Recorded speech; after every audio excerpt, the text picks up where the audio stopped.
తెలుగు రాష్ట్రాల్లో అతిపెద్ద lift manufacturer lifts ట్రై.com dealership కూడా ఇవ్వబడును.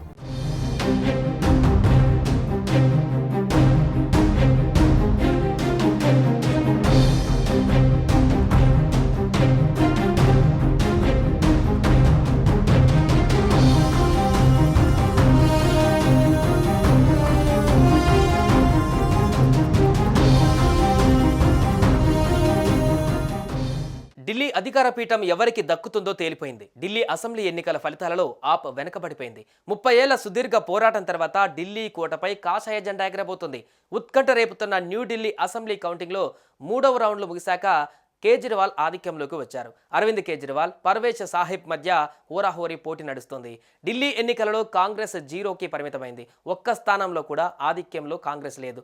అన్ని చోట్ల 3వ స్థానానికి పరిమితమైంది. 30 ఏళ్ల తర్వాత ఢిల్లీ కోటపై కాషాయ జెండా రెపరెపలాడబోతోంది. ఇక పత్తా లేకుండా పోయింది కాంగ్రెస్ ఆప్ మధ్య చీలిన ఓట్లు బీజేపీకి కలిసొచ్చినట్టుగా తెలుస్తుంది. విడివిడిగా పోటీ చేయడం కూడా బీజేపీకి కలిసొచ్చింది.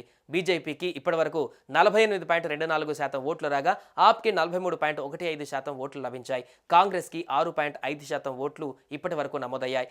ఆప్ అగ్రనేతలు వెనకంజలో ఉన్నారు. ఇక 2013 నుంచి వరుసగా 15 ఏళ్ల పాటు ఢిల్లీని ఏకఛత్రాధిపత్యంగా పాలించిన కాంగ్రెస్ ఆ తర్వాత నుంచి ప్రతి ఎన్నికల్లోనూ బోల్తా పడుతుంది. ఈ ఎన్నికల్లోనూ సత్తా చాటలేకపోయింది.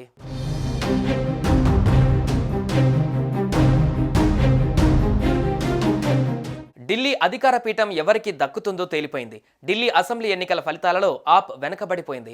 30 ఏళ్ల సుదీర్ఘ పోరాటం తర్వాత ఢిల్లీ కోటపై కాషాయ జెండా ఎగరబోతోంది. ఢిల్లీ అసెంబ్లీ ఎన్నికల పోస్టల్ బ్యాలెట్ ట్రెండ్స్ లో ఆప్ అగ్రనేతలు వెనకంజలో ఉన్నారు. మాజీ సీఎం, ఆప్ జాతీయ కన్వీనర్ అరవింద్ కేజ్రీవాల్ కూడా మొదటి రౌండ్లో వెనకంజలో ఉన్నారు. ప్రస్తుతం మరలా ముందంజలోకి వచ్చారు. ఆయన పోటీ చేశారు. అలాగే కాల్కాజీలో ఢిల్లీ సీఎం అతీషి, జంగపూర్ నుంచి పోటీలో ఉన్న మాజీ డిప్యూటీ సీఎం మనీష్ సిసోడియా కూడా ట్రయలింగ్లో ఉన్నారు. ఇక 2013 నుంచి వరుసగా 15 ఏళ్ల పాటు ఢిల్లీని ఏకఛత్రాధిపత్యంగా పాలించిన కాంగ్రెస్ ఆ తర్వాత నుంచి ప్రతి ఎన్నికలలోనూ బోల్తా పడుతుంది. ఈ ఎన్నికల్లోనూ సత్తా చాటలేకపోయింది.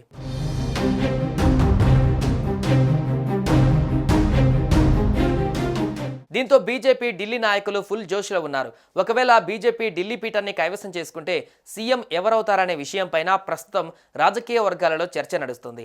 ఢిల్లీ సీఎం రేసులో ప్రస్తుతం ప్రధానంగా 3 పేర్లు వినిపిస్తున్నాయి. సాధారణంగా బీజేపీ గెలిచిన రాష్ట్రాలలో సీఎంతో పాటు 2 డిప్యూటీ సీఎంలను కూడా నియమించడం పరిపాటిగా వస్తుంది.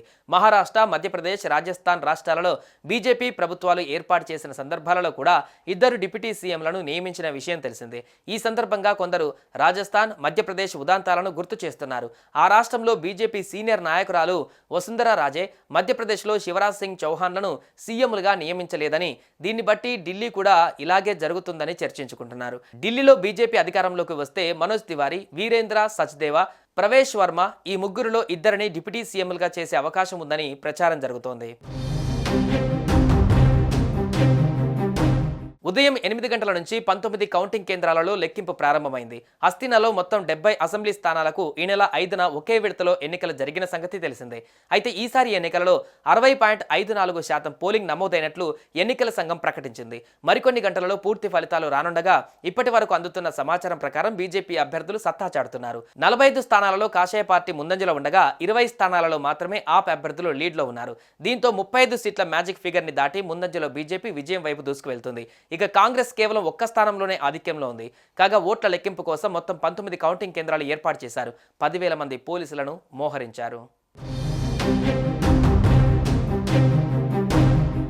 సుమన్ టీవీలో మీ పర్సనల్ అండ్ బిజినెస్ ప్రమోషన్స్ కోసం కింది నెంబర్కి కాంటాక్ట్ చేయండి.